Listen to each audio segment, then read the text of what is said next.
Hello, and welcome back to the Day Luna Human Design Podcast with your hosts, Dana and Shayna. Today, we are doing our Projector Magic episode. And if you didn't tune into our last episode where we did our generator magic, this episode is really special because we interview 5 different projectors that are actually our recommended readers in our De Luna Human Design Reader community. And they have so much wisdom to share. We love using our platform to be able to amplify the voices of other guides in this space, and learning from other projectors, literally other guides, has been so fascinating. And just getting to hear their channeled perspectives has been really just amazing. So we're excited for you to tune in. This is going to be a bit of a longer episode because there are so many projectors in our recommended readers, which is exciting because in human design's kind of history, it was channeled by a manifester, Ra Aruhu, and he really initiated this movement and this information and impacted us with it all. And at the time, there was the majority generators and mangens taking that, from him or learning that from him and really helping him build it and create it and share it with the world. And there weren't that many projector guides. And now in this kind of like new wave of human design, if you will, there's so many projectors that are really leading in this space. So it's just really interesting because projectors are here to manage and guide the energy use of others. And there's so many projectors managing and guiding how human design is being shared and communicated and how it can best help serve the collective. So it's just really fascinating. But if you look at some OG human design stuff, there's not nearly as much information on projectors and projectors' energy as there is the other types. So we need more projectors in this space. I'm really glad that this new wave is bringing them in. And this episode is all about projector magic. Okay, and so our guest of the day is Bergy Stoer. She is a 3-5 emotional projector, and we always love having an projector party. Anytime that there's 3 of us projectors, we instantly feel like it's just a celebration. We probably say that every single time, but I really feel it. So thank you so much for being here. And how are you doing today? Thank you so much for having me. I'm super excited to be here. Yeah, I've been waiting for this all day. It's a little bit late because I'm in Norway, so I'm a few hours ahead of you guys. And super excited to be here. Yes, I know. It's like nighttime there, and I feel like we're traveling just through this Zoom of getting to experience like 2 different polarized times in the world. But yeah, I wanted to know, tell us a bit about, for our listeners, your story, like your background and what it is that you offer with human design and even your other offerings. Sure, yeah.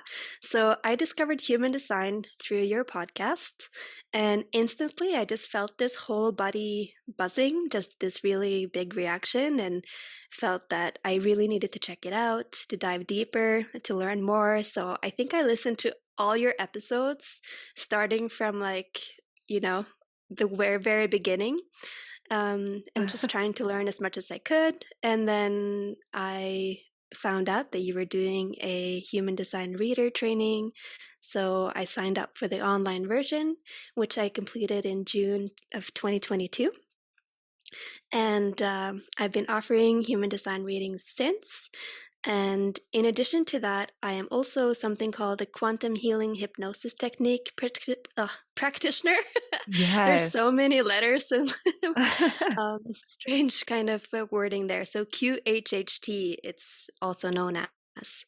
And so I do that, and I do yoga and breath work on the side here in Norway. Wow, I've heard so many amazing things about QHHT, and pairing that with human design, I think is so profound and helpful and needed. So how has that been with the combination of the two? I mean, I'm sure you're fascinated in that zone, but what have been some of the insights or things that you've discovered weaving those together? Yeah, essentially, what I've been doing with the two different modalities is that they both kind of help you to get back to yourself.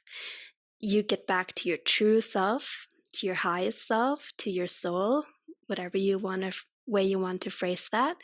And so that's the most profound way that I found that the two are working together, and people are interested in both different modalities, because one of them is the human design, obviously, where you get the practical tools, how to get to know yourself and getting into self-acceptance and so on. And then the quantum healing hypnosis technique is the whole other side of the spectrum, because you can go into past lives, parallel lives, all these crazy and amazing things. So much fun. And I just love witnessing people going on that journey and then discovering deep truths about themselves that way.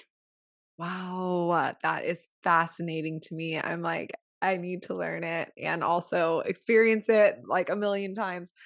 Just you saying parallel lives, I'm like, okay, hold on. Like, I'm Yeah. Um, initiated. yeah, I'm really, really into it. So I want to know, as a projector, um, how how has your life changed, or what aspects of your life have you really noticed have changed through finding out that you're a projector? Yeah, it was life-changing for sure. Being a projector, not knowing about it, it's exhausting because you feel like you're just a black sheep. No one gets you. You're different than anyone else, which I'm sure most people feel that they're different from everyone else. But then hearing that you're a projector and that your energy just operates on a completely different level, I think the biggest thing for me was that the fact that my energy is penetrating everything and everyone all the time, there's no, like, it's not strange that we're exhausted, Our energy is working constantly. And Yeah. that's what I'm feeling was just, one of the biggest kind of aha moments growing up in a family of two generators and two manifesting generators, feeling just left out essentially, and realizing that, hey, there's nothing wrong with me. I'm meant to operate this way, and it's a beautiful gift that I have. I just have to learn how to harness it. Mm. Yes. Wow. That's so interesting. I've never heard another projector say that in that way, like about the penetrating aura. You're constantly diving into things way deeper than other people, because I do think that that's one of the differences that you feel as a projector. Like, I can't help but see things deeply. I can't help but like completely lose myself in some random person's story. Like, I can't help but dive super deep into this conversation when this person just wanted to have small talk. Like, and they're like, why am I like this? Why am I pouring my energy deep into all of these people and these systems and these ideas? And when other people don't, when other people are cool just being like, oh, not engaging with that, why am I always like completely penetrating into things?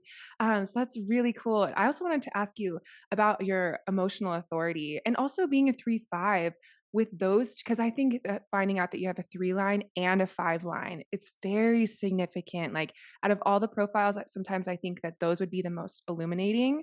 But also having an emotional wave too. How did those two things change your life? Having that discovery. Yeah, finding out that I'm a 3, that was so beautiful because, I've always felt that I have jumped in with both feet first, just unafraid, um, going off the cliff, literally sometimes, just, not being afraid of doing it, but then learning the hard way. Mm. And just knowing that I'm supposed to work like that and it's just part of my design was so liberating.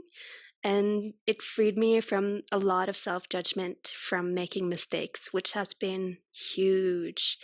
I think anytime that we judge ourselves, it really separates us from source. It separates us from our highest selves. And that's, just one of the many beautiful gifts that human design offer us, is that we transcend self judgment because we understand that this is really part of who we are. And then the 5 line is something I'm still, because it's also subconscious. Sometimes I kind of forget about it. And then I don't think about it as much as the 3 line. And I feel like it's almost like a little bit mystical. So I Mhm. like to think that it is the way that I like to zoom out on things. When I'm approaching, a human design reading, for instance, I'm like zooming out and then going into the details from there. But Yeah. also, yeah, the projection field that others have of me, I feel like it's as fascinating to me, I feel like, kind of mysterious as I've heard it being described for other people. Yeah, Yeah. totally. I always observe, first of all, anyone that's a 3, but anyone who's a 3-5, one of the things I see is people blaming them for things or projecting onto them like, "Was this your doing?" And then they're like, "No, not at all."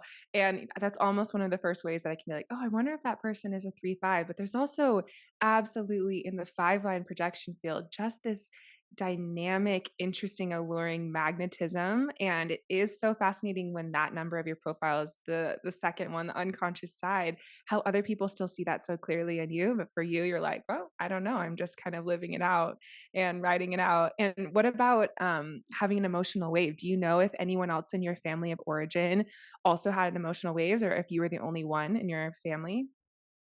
Yes, there is one other person in my family who has it. But the most illuminating part of this was actually finding out that another family member has no definition in her solar plexus and completely overreacted, put in quotes, to my emotions. And it always freaked me out. I was just like, why are you overreacting to my emotions?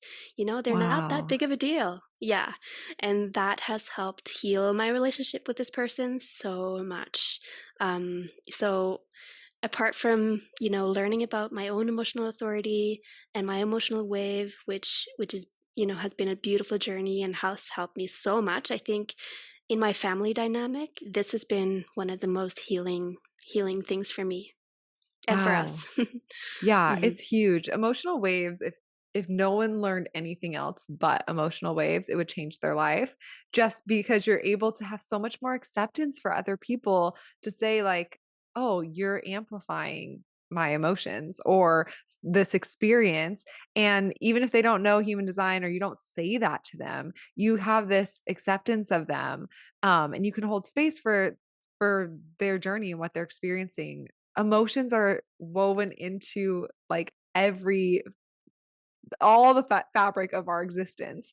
And so understanding how it works and how it's not always a reaction to something, it's just a wave that you're riding and then other people are amplifying that wave so theirs aren't even reactionary, they're amplifying. It's so helpful and profound. So I want to know, you just had a baby at 4 months old. Congratulations, and holy shit, like, that's an initiation, obviously, into a whole new way of being.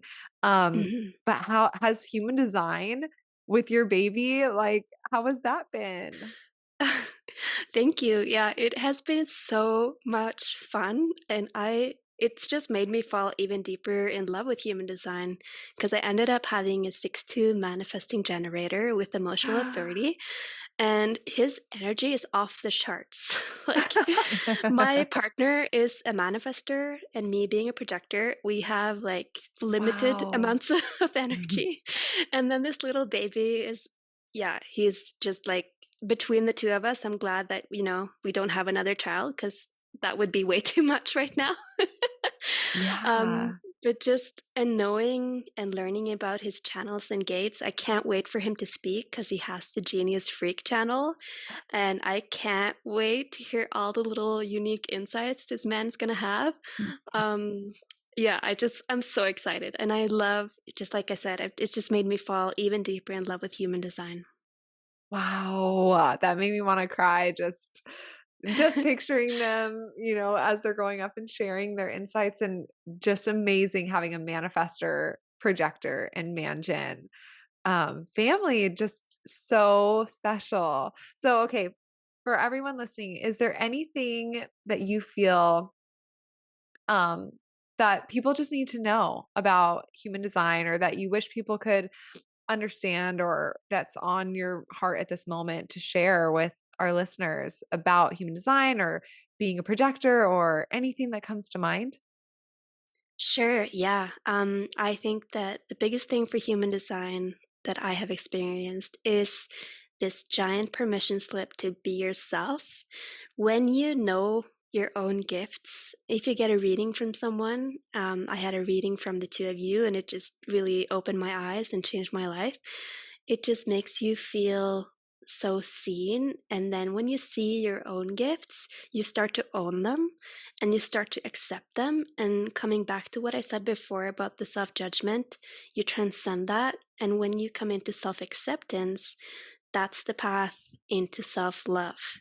And from there, you're in your heart space and you're connected to source, you're connected to your higher self, you're connected to your soul, if you'd like to say, whatever word you'd like to use. And from that space, that's where the magic happens. So that's what I really want to share. I love that. So beautiful. And I have to say, one of the things from getting to watch you do readings with your clients, the love that you beam for people, like the love that you shine through your words and the way that you speak, is so beautiful to witness. And I think about this all the time. Like, if we don't truly love ourselves, like actually love ourselves, know ourselves, accept ourselves, and really love ourselves, we just have this very limited amount of love that we can actually give to others. And so I think a lot of times when we're talking about human design, we're thinking about the new paradigm and shifting the consciousness of the planet and how much change we have to do on this planet. But what we talk about less is how that change doesn't happen actually all at once on a collective scale. It happens person by person, having that true self-acceptance, that reconnection with that soul, that part of you that gets quieted, and gets shoved down as we move through life. When you see someone who's really, really in touch with that part of themselves and really truly has that self-love and self-acceptance, they're just a beacon that shines. And through every single word they say, even if it's something harsh or honest or, critiquing, like, it's like every word that you say really is infused with this love that heals others. So, becoming a new mother, I'm curious, like, where do you see the future of humanity headed as far as our growth and our evolution and, this new wave of parents like you who have done this inner work and have these tools to have this level of awareness? Like, what do you see for the future or for our children growing up and becoming the next wave of adults that are making decisions in the world?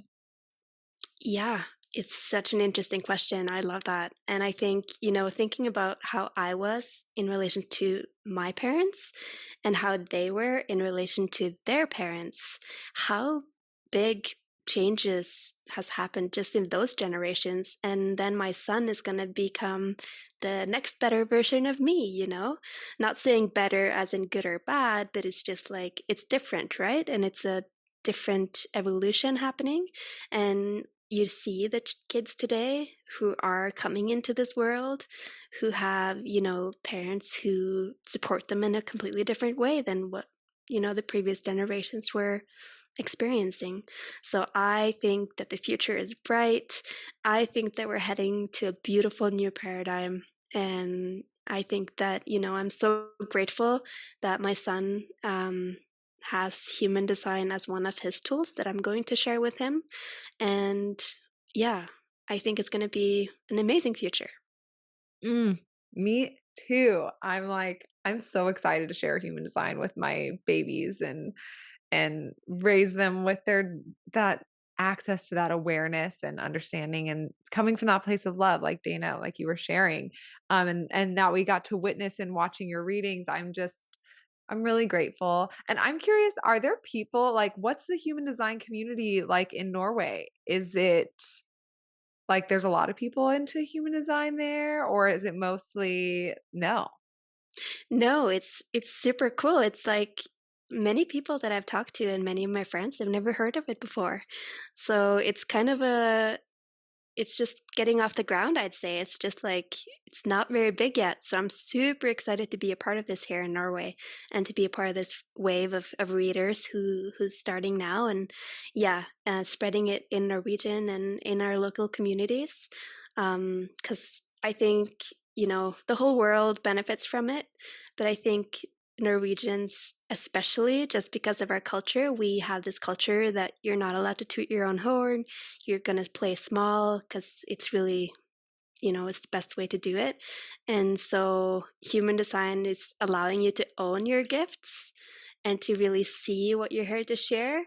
And that's why I love doing it here in Norway, to really help people embody their fullest expressions of themselves. Wow. Yes, yes, yes. Aho. So where can people find you and connect with your offerings and learn more from you?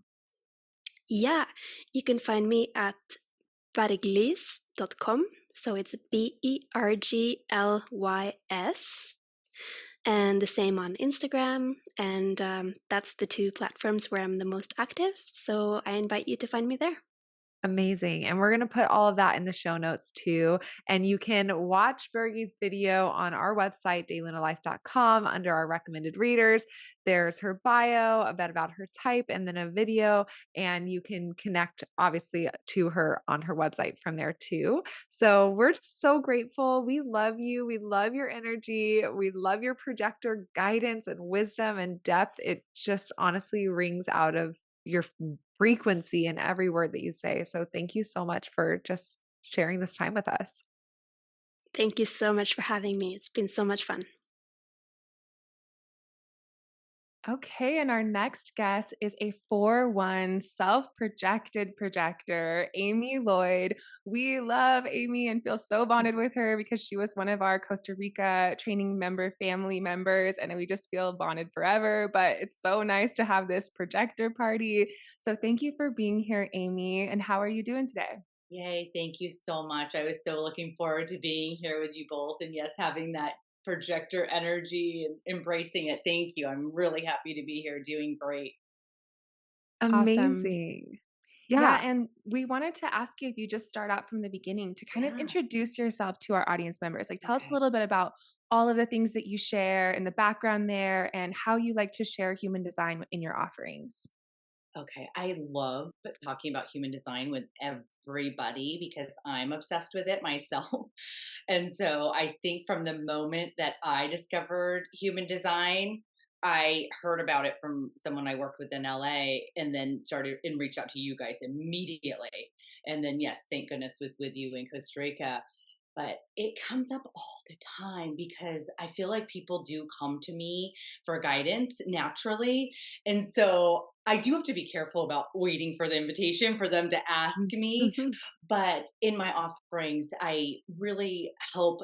What I feel like I lean towards is more of a coaching style because I feel like people come to me with what their passions are and what they could do with their business and sort of curating a life they love where their energy is in flow and not forcing it. So I feel like that's what I end up doing a lot. So I'll usually do an introductory session if it's needed, maybe 10 minutes and 10 to 20 minutes, and then book either human design session or a coaching series.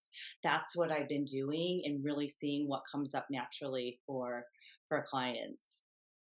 Wow, I love that so Mhm. much because you really get to obviously tailor it towards what they're needing based off of their circumstances or what they're Yes. navigating and their conditioning, but all based off of, their unique human design, which I think is Yes. so needed. It's really amazing. I see an intuitive regularly, and she just finished a series with me, Human Design, and she found it so incredibly helpful to her. And I wouldn't have thought she's an intuitive. I go to her once a year. She's very difficult to get into, and she was seeking so much information from me and soaking it in. She's a generator, 4-6 generator, this warm, juicy energy.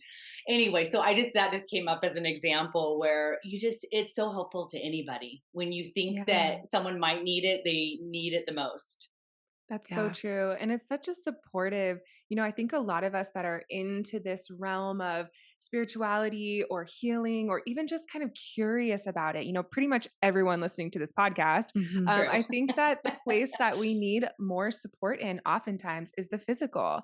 Like, Yeah, okay, how do I navigate this circumstance in front of me? How do I so make true. this decision about my job? And, in the spiritual community, it's like we have so many amazing tools at our access that are accessible to us. But human design is something that's so grounding and so practical. And I feel like it's such a supportive thing for that reason. So I love hearing that this very intuitive woman that's your healer, she's like, oh, this is amazing. It's so Oh my gosh, helpful. so helpful because she's clearly living in such alignment in Yeah. her career, but really it helped her with some tactical day-to-day decisions Yeah. and that she really has Totally. all the answers inside. So yes, Dana, to your point, it's like sharing with people they have all the answers and Right. unlocking that for them to show them the the beauty of that for themselves. Yes.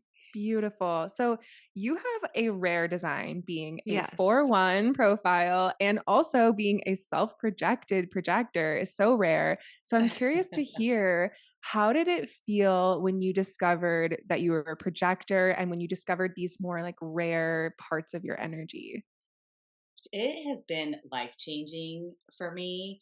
And I think in the past, I've always been on this quest for self evolvement and spirituality and like trying to get to know myself. And finally, when I stumbled upon human design, it all started clicking of why I had seemed different than everyone else and that I thought differently.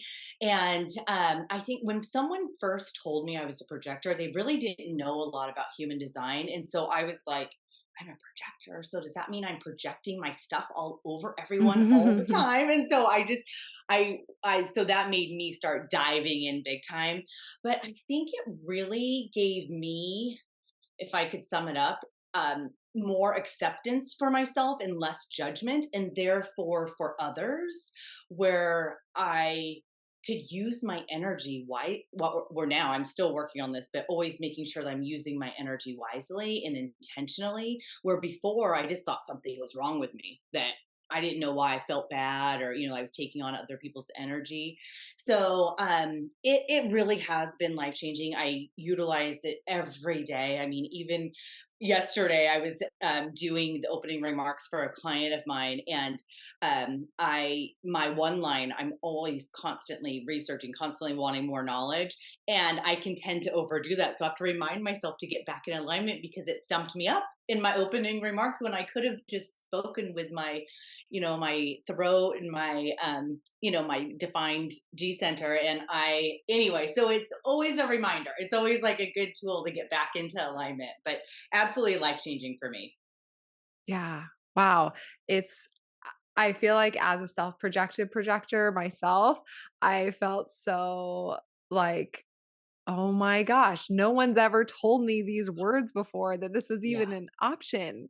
And to, talk out loud and hear what your Talk truth out loud. is. It's just like in that moment, so much permission and like the biggest life hack ever. Oh my Um, gosh. Yes. I use it's my sounding insane. board, all my trusted tribe. They all know. I'll say, I just need to say this out loud. And it's such a powerful tool. Oh, So I use so that all the beautiful. time. So Hmm. Yes. beautiful. I love the like simple, I put in quotes, phrases, like languaging that human design gives us that is just Right. like the greatest shortcut of all time. Like, Mm. with me having an emotional wave, the languaging that I have around my wave because of human design, it just is the easiest thing now to communicate what I'm experiencing and for people on my, in my community to get on board. Whereas before it was like, I don't know, this is what and it was like you try to speak about it forever. And, Yes. like exactly like you're saying, like, okay, I need my soundboard. And now your people know, and you get to Yes. soundboard, they get to bounce it off. And it just makes everything so much easier to have those shortcuts. It's so cool to So much see. easier. Yeah, I thought Yes. before I didn't make sense. I'd Yeah. be like, I'm not making sense? And my friends would be, yes, yes, you are, but I didn't think that I was. So yeah. Yeah. Totally. So I want to know, what is your favorite way to use human design right now? Like with your clients, like whether that's helping them with transitions or with career or with relationships or parenting, or if it's just all of it. Like where are I you think most fascinated right now? I tend to, and people have come to me for guidance in sort of curating their life and business for a long time. And so I find that ends up being what I do, because I can see people's talents very clearly.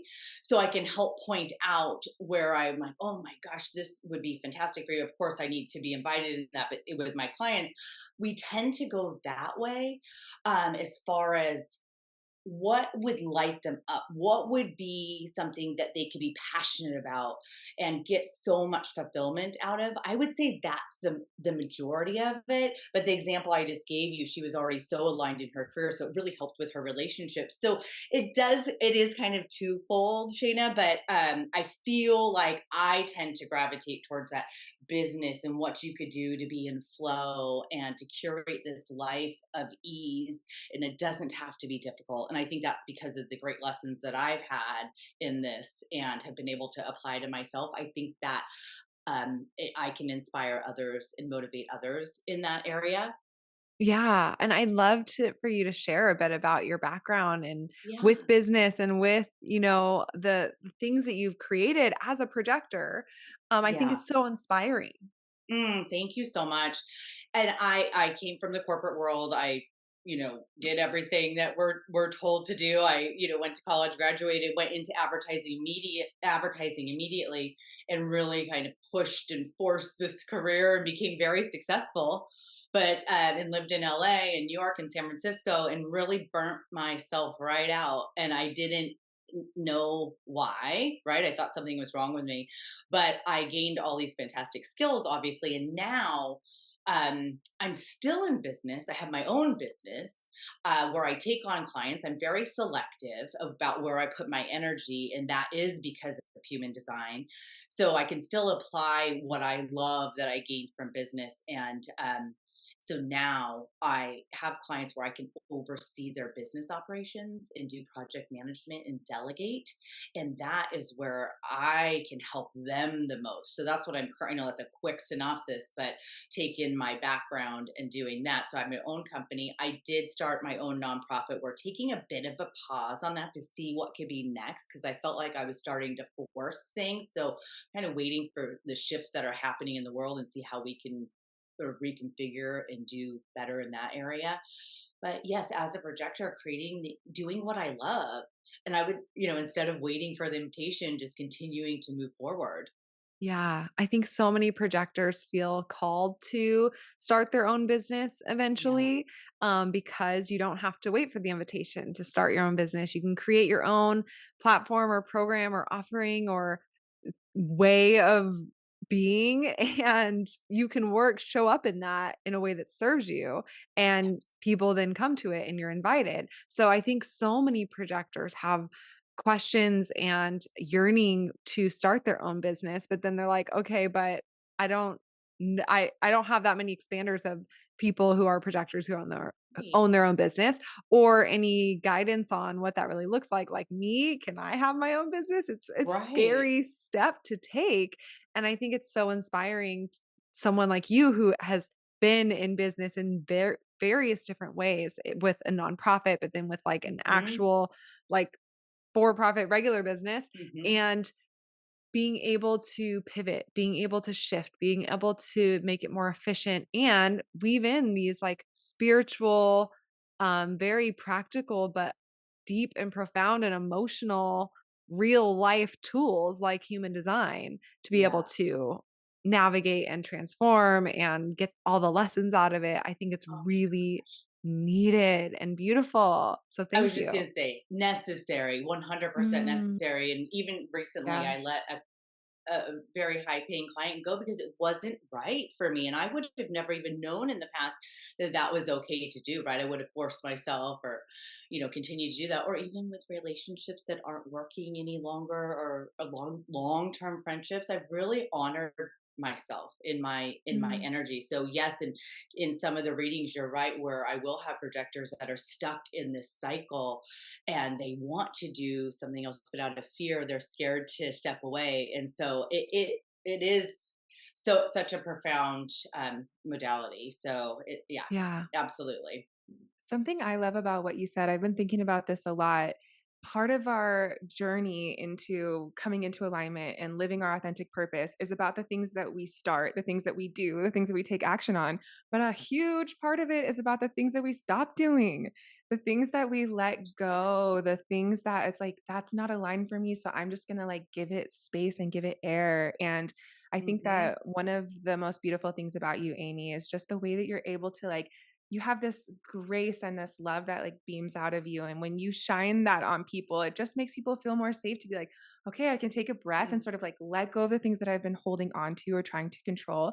And that's actually the place where you feel the most empowered to then be brave and to take action towards the things that you do want to create. So it's just like a really Thank you. beautiful dance there. And I heard you speaking about that in your own journey of like, okay, I don't Yes. want to I want the projector way, the easeful way, the way of alignment. And if something is feeling hard or you're having to push it, to give it space, and that's actually going to empower you to take your energy back. Oh my gosh, yes. Thank you so much for that reflection and acknowledgement. I so appreciate that and you seeing me. But yes, it's imperative, I feel like. And I am noticing the more I'm in alignment and having those boundaries, it is really allowing others around me the same and to feel safe Yes, that they could do that as totally. well. So Absolutely. That's so beautiful. So, I wanted to ask yes. you about, what do you see as some of the biggest misconceptions around the projector type? I think the biggest one is what we touched on a few minutes ago is waiting for the invitation because I can't tell you, and obviously you two know that for a lot of projectors will think, oh, I can't do that. I have to wait. I have to wait. So I'm just sitting here. How am I ever supposed to work or make money or do anything because I'm waiting? And so I think that is the biggest misconception. Like we said, you can certainly be doing all the things you love and saying it in the slightest different way, like, oh, I'm doing this amazing project, I'm so excited, I'm so lit up by it, and then of course everyone wants to know about it and like, oh Mhm. wait, how can I do that, or can you help me do this, or so it's just that, that subtle shift. But I Yeah, think that is the biggest misconception. In absolutely. my opinion, do you guys would you guys agree? 100%. Okay. And I think that that's why it's so powerful for projectors to learn from other projectors. So, Sure. in general, you can learn so much from someone with a very different type than you, because they bring a whole different perspective. Maybe they like pull you out of your shell, like they're just offering you this new, different thing. But Hmm. also, I think sometimes for a projector to learn from another projector, it's like the biggest light bulb moment. Because I've heard so many people, especially like old school human design people, be like so strict about the invitation. Like, I really want to move, but I'm waiting for someone to invite me to be in a different location. And it's like, whoa, like, What? that it doesn't have to be like that No. confining. You can really, confine yourself if you do that. So, having a Absolutely. projector guide that gets the true energetics behind it instead of just the wording and then letting that wording be so confining, I think is really powerful. Oh my gosh, absolutely powerful. And you guys, that's the two of you helped me so much being projectors and, that I had acceptance and, inspiration from you to do what I want to do and not wait, continue Mhm. moving forward. So yes, it's so true. Yeah. So I love you. I love your Oh, energy. I I love love you your too. 4-1-ness. It's so special.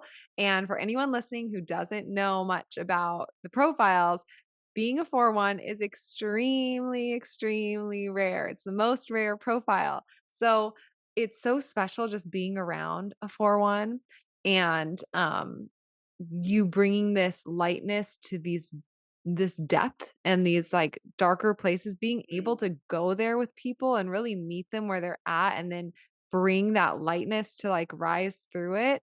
I think it's just such a gift that we've really just gotten the honor to observe in you and see you bring to your clients. So I'm just really grateful to learn from you and to witness you and to be guided by you because you have so many gifts that you're using to help people. So I'm really grateful.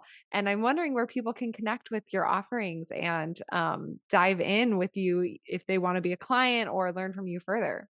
thank you so much. I appreciate that very, very much.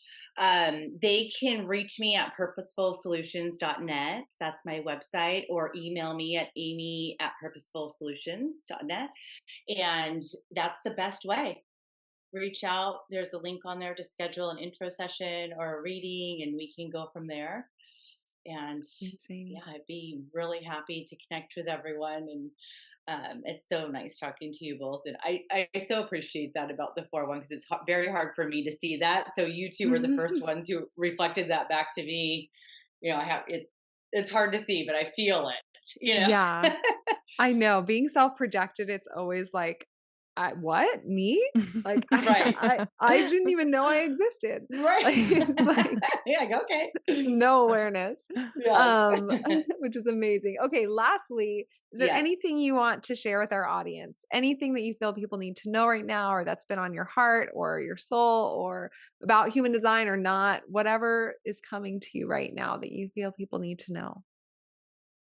Gosh, I would say to be open-minded. I had a client just tell me thank you yesterday of how much that she got help from me last year. And she said, at first, I thought, oh gosh, she wants my birthday and my time. And what is this? And why are we doing that? And then she said, I'm so glad I went with it because I wouldn't have thought that it would help me so much. And, the next steps that she was doing in her relationship and career.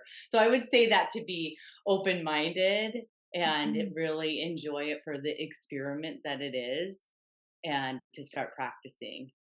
That's Mm, Yeah. that's what I would say. Yeah, for sure. I love that. amazing. And it's so beautiful to witness a projector guide who carries that energy. Like, hey, I'm just saying, like, be open, see how it goes, because that makes it so much more fun. Yes. And so I think in general, the 4-1 energy within you, um, you just are so tuned into people. Like, you really know how to deliver a message that's going to uplift people. Like I said in the beginning, that makes them feel safe, like Mm. comfortable, where they can come out of their shell and really get real because you just have that Mhm. energy. So, thank you so much for sharing that. And of course, for Yes. everyone listening, you can find Amy on our website too with the recommended readers. You can watch her video there and read a little bit more about her and find her website through that link. But Amy, thank you so much for being here and sharing your energy and your voice with us. We feel really blessed to have gotten to have this conversation with you. Thank you so much. I'm so grateful for you both. I really love spending time with you. Thank you. All right. So our next guest is a 2-4 Splenic Projector, Aviva Meisner. Aviva, thank you so much for being here. We're excited to have this conversation. How are you doing today? Thank you for having me. I'm well, thanks. Yeah, just enjoying the spring, starting to get into more summery weather, which is really nice. Been freezing here. Yeah, I know now that we're connected with more people over Zoom, we get to have more people we're connecting with on a daily basis that are in Australia. And it's just so cool to observe the fact that we're on these different hemispheres, opposite seasons. Yeah. It's honestly mind blowing to really like connect with people and to see everyone in their Mm. sweaters. And like Shane and I are like hot and, all tan from the summer, a little sweaty on our forehead. It's Yeah. like, wow, it's so like our earth is so amazing. So I love that we have Zoom to be able to transcend time and space and get to have these conversations together, even though we're in opposing Mm. seasons.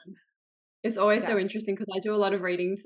Most of my clients have ended up being from the US, and it's always so funny seeing like it's nighttime there and morning for me, or like this is the opposite Yeah. season.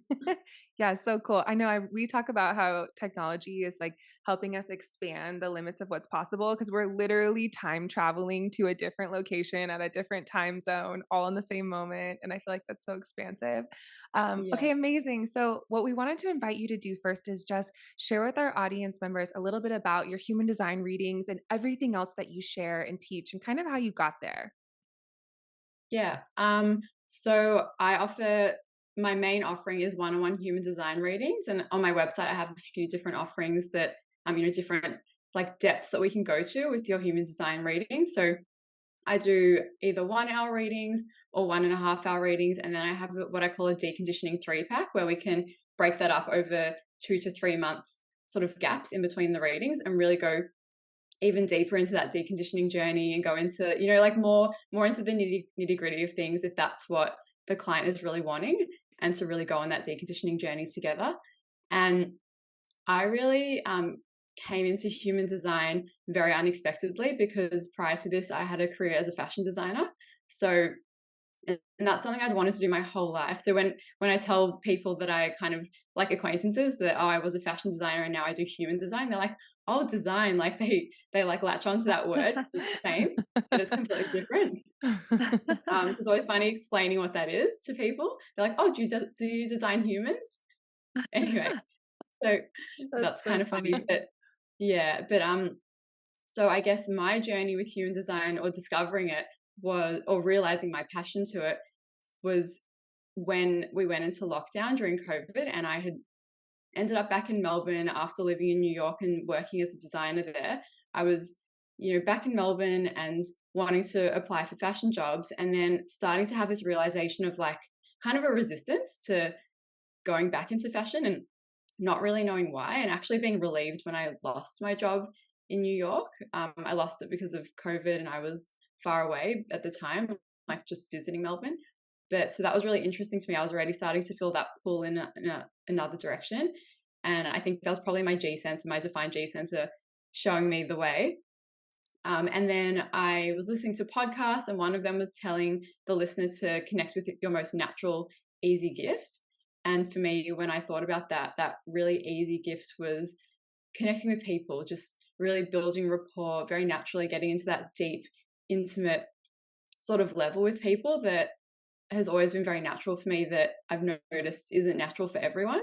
And I'm even able to get to that place with some people that like don't let down their walls for anyone else. And then for me, for some reason, they like just open up. So I really have been aware of that, and also sharing my wisdom with people and not really knowing where that comes from. It's just something that's been very innate my whole life, like sharing advice with someone and then them saying, how do you even know that? And I'm like, I don't know, like it's just, I'm just telling you what feels right. So that was my most natural gift that I tapped into. And then when I reflected on fashion and doing that, I was like, wow, that feels really strange in comparison. So that was my first realization of I need to do something else. And then at a similar time, human design came into my orbit. And then I was like, wow, like when I saw my human design, I was like, wow, this really resonates. And this is just the thing I've been looking for, to sort of use some sort of system or modality to pair with my natural gifts. Yeah. So I love sharing it with people. It's been really life-changing for me, obviously. Yeah, and being a 2/4, it's like the thing that feels natural is the thing, and Yeah. it's just I mean, Dana and I are both being 2/4s. We're having like a little 2/4 party here, and it feels good. It feels effortless. It's like, I don't know why I know this. I just do. And human design is just so liberating with all of the information and languaging and things and tools that it has. I'm Yeah. curious to know what other aspect of your chart, like learning about your design, really changed your life the most?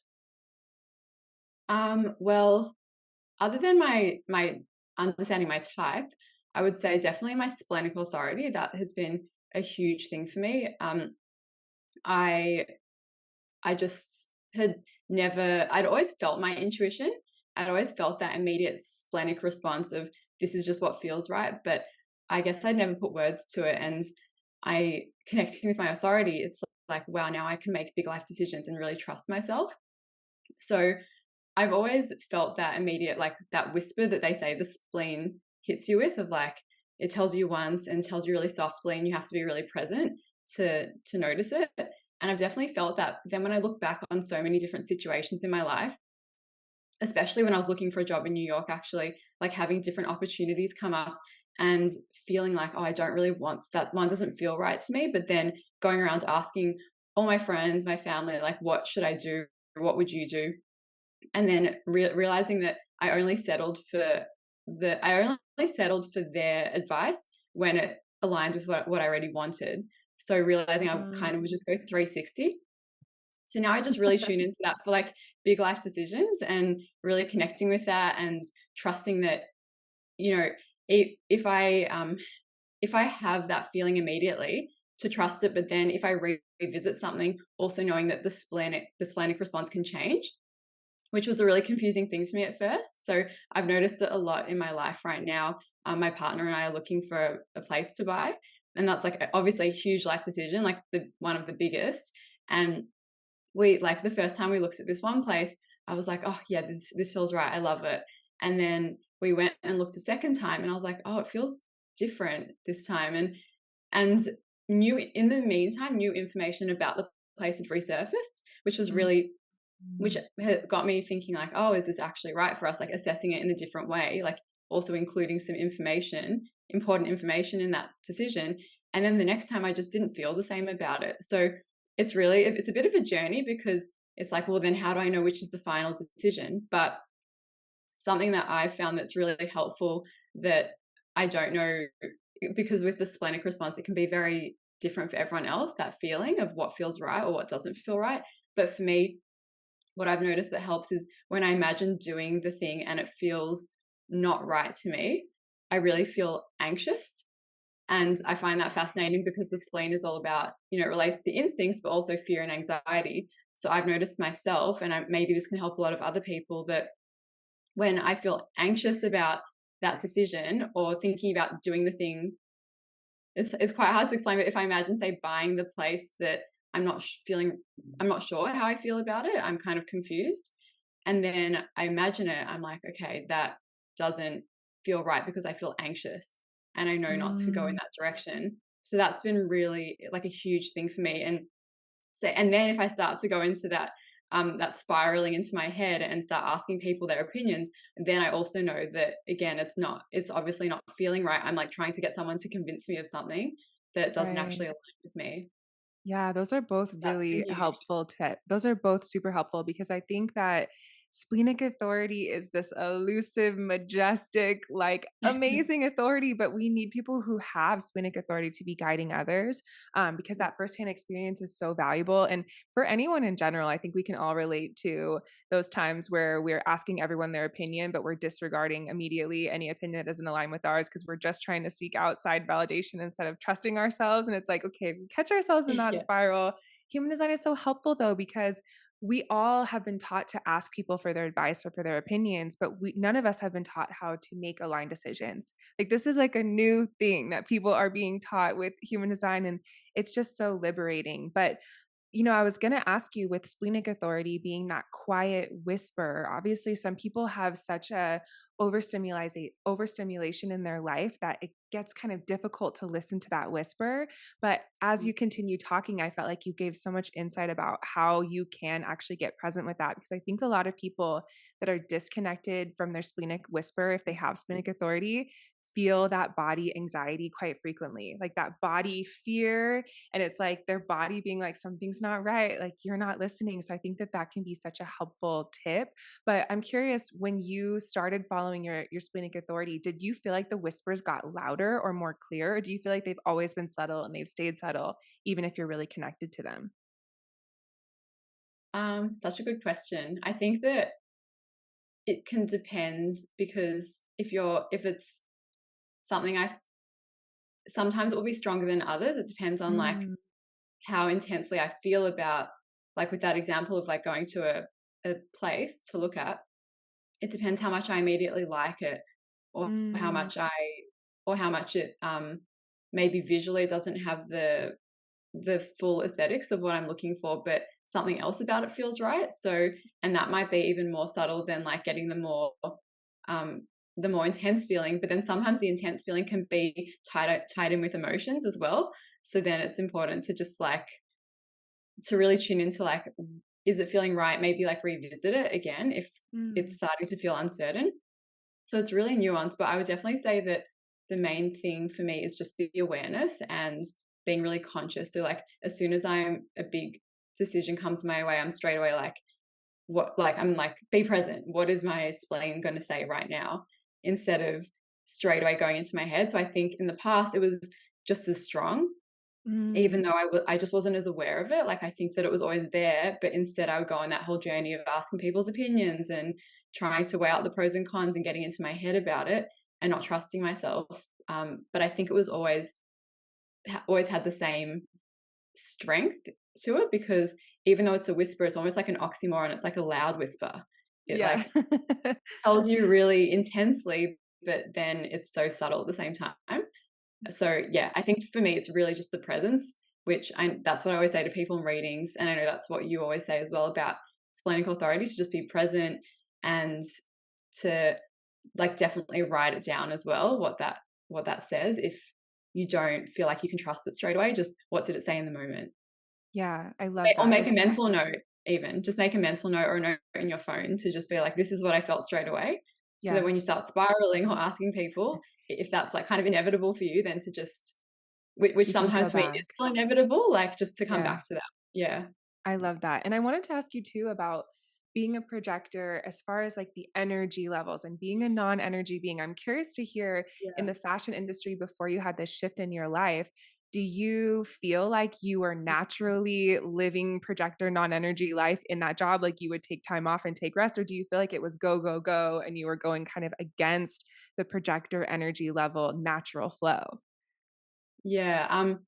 I think that I was always, especially going somewhere like New York, like I did what, everyone goes to New York to chase their dreams, and you hear you have to hustle and everyone there is ambitious. So like work hard, play hard, that sort of mentality.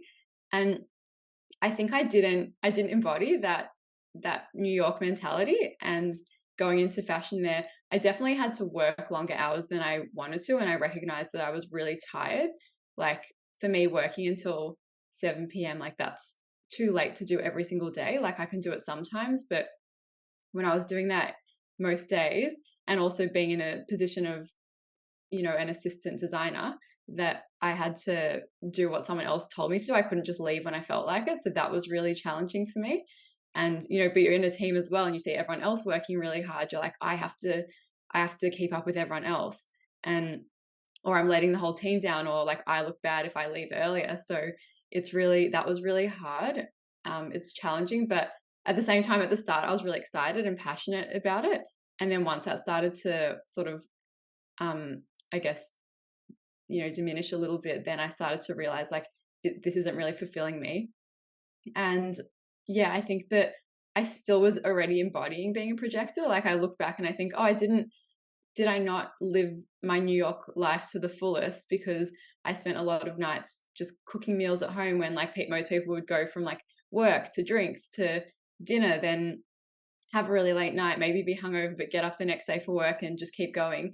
And I could never do that. Like I really needed to, and maybe that's also being like a 2-4 and needing to be like in my space, like have that 2 energy coming out. So for me, it was more like I'm around people all day at work, and then I have the whole weekend to, party if I want to, go out, do things.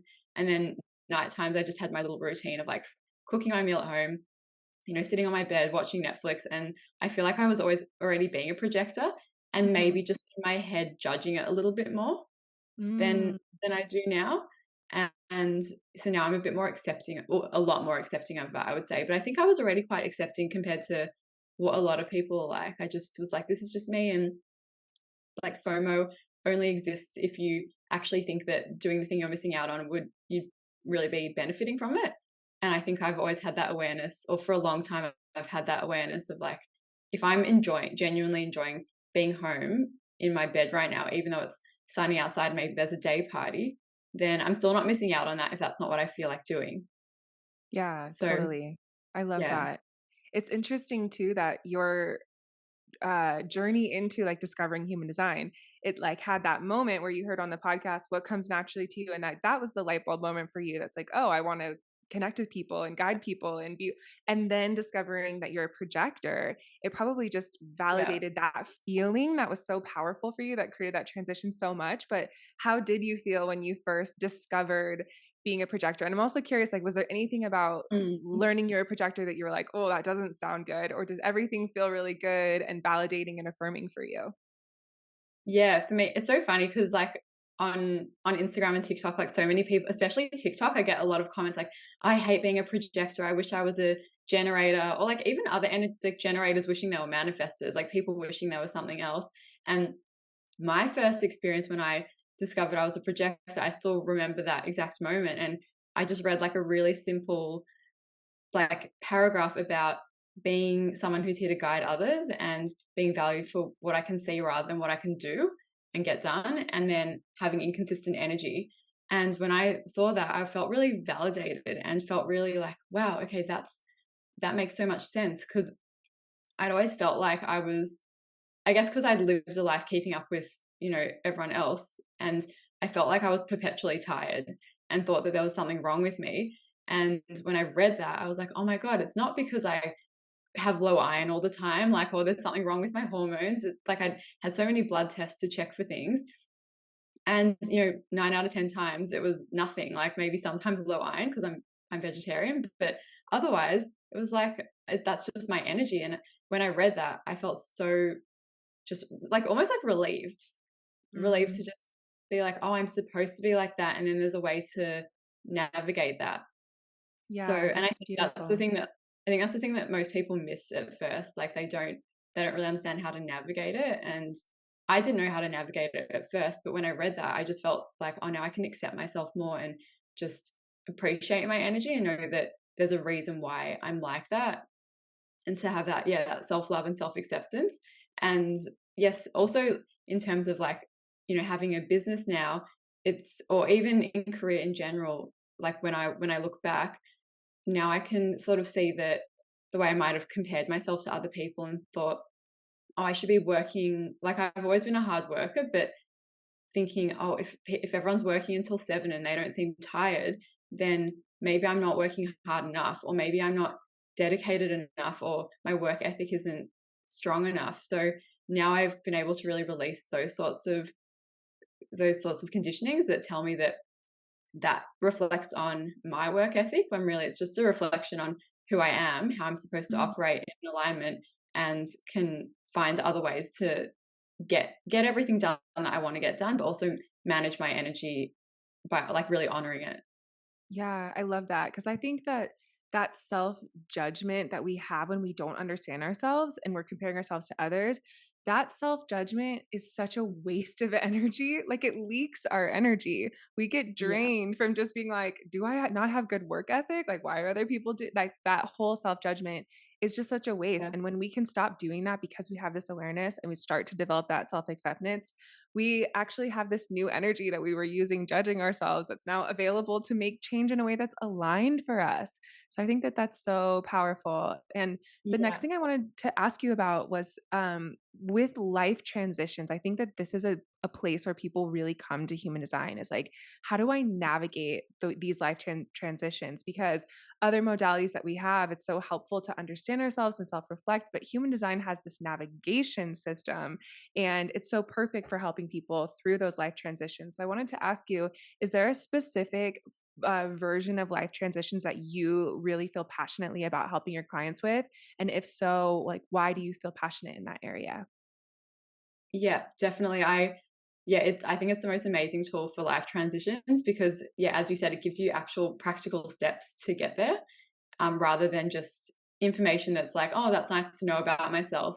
This is actually something you can use step by step. And the thing I love helping people with the most is helping with career transitions. So really supporting people through that transition, because it's especially like I love supporting clients who want to shift careers but are afraid to do it, to really take the leap, or not sure if it's the right decision, or maybe they are balancing multiple jobs, like they've got a business and then they've got like a corporate job, and not sure if they should be investing more time in their business, not sure if their life purpose is sort of aligning them more with that versus just staying with the safe job, or just wanting more balance between their work and life, and also wanting clarity on whether their business is the right one for them or if their purpose could lead them in a different direction. So I love that all the information that human design gives about that specifically, well, obviously the energy type, but then the gates and channels are really specific hints for like what people should be doing and things that will feel missing in their life if they're not engaging with those gifts. So I think I feel really passionate about it because I've gone through that whole journey, which I've, already shared, going through that journey of feeling like, thinking my whole life that I'd wanted to be a fashion designer, and probably because I still was growing up and understanding myself on a deeper level and hadn't opened up to this side of myself, but also not realizing that I should be using my most easy natural gift in my career. I think that I always thought, I see how I guide other people and support people and have that connection with humans on this really deep level, but then realizing that that's something I should actually use in my career as well. I think I saw it as like an isolated gift that's just for my personal life. So that's how I've really seen how supportive human design can be in my life, and I can see how much it can help other people. And I know how scary it is to go through that transition. Like once I had that realization that I already shared about like, wow, this is my natural gift, it still took me almost 2 years to actually take that leap and quit my job and just go for it. And not to say that it hasn't been scary since then, it definitely has, but I just feel so much more aligned and so much happier. And I know that it's 100% the right decision. So I love to be able to support other people in really honoring their truth, in, you know, not knowing what the future looks like when they quit their job, even if it's not to start their own business, even if it's just to change career paths or, you know, focus their energy and time in different ways. It just is such a huge act of bravery to honor yourself in that way. So I really love helping people with that. And I think it's also really sad. I find it really sad when I see people hating their jobs and being really, really either just disinterested or really hating it, and hating waking up every Monday morning to go to work, like dreading that feeling. And I'm not saying that everyone has to be equally ambitious or equally want a, you know, an amazing, fulfilling career. Like some people don't want that, and that's fine. But for the people who do, and the people that come to me that really want that, that's what I love helping them with so much, because it's just so amazing when you see people, or when I see people who are like, oh, that feels so good to hear that, because I always felt like that's what I wanted to do, and I felt like that's something I should be sharing, and I wasn't sure if it was right. Or sharing an extra piece of information, like let's say a gate or a channel that they hadn't tapped into yet, and they're like, oh, like that's something I could definitely like incorporate into my existing business and just take it to the next level. So yeah, I think it's like been a personal journey for me, and I love helping other people through that. And I think human design is such an amazing tool for that career transition, and having just that self-awareness of what you should be doing to be fulfilled and in alignment. Yeah, absolutely. And that word trust, like actually experimenting with trust, actually taking action off of trust. I mean, that's like the splenic being's role, is to show us how to trust.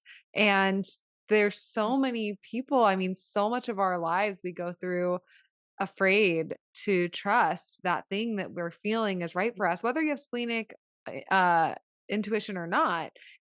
Trusting yourself, your own truth, your authority requires so much bravery and courage, to be self-reliant on your own authority. And so I think that word trust, I mean, I could talk about trusting for hours and hours, because it's in every aspect of our lives, and it's what propels us into new chapters and more growth and evolution. And it requires action on that trust. So it's always going to be scary when you're trusting anything, because you don't know the answers. That's why trust is involved. So I think that it's just so special to learn from a splenic projector who can guide you through navigating these transitions in a way that feels grounding and feels like you're not alone, and that you can do it. I think that's amazing. Where can people connect with you? Where can they book with you or find more of your offerings or learn from you? Yeah, so they can find me on, so I've got a website, lovemydesign.com. I'm also on Instagram, which my handle is lovemydesign underscore at the end. And then I'm also on TikTok. The handle is lovemyhumandesign. So those are Love a few that. ways. Yeah, and you can like use the contact form on my website to reach out to me. You can DM me on Instagram. You can just email me at aviva@lovemydesign.com as well. So I love hearing from everyone and answering everyone's questions. Amazing. Well, thank you so much for just sharing your story with us and sharing just your wisdom within human design. I feel like having a human design reading by a projector, it's like they see the shit that you didn't even know was there and they dig it out, Yeah, and it's so helpful. It's amazing experience. So I'm really excited for people to connect with you. And yeah. if there was one last thing on your heart that you just want our listeners to know, whether that's about human design or anything that is just in your field right now that you are wanting to share, is there anything that comes to mind?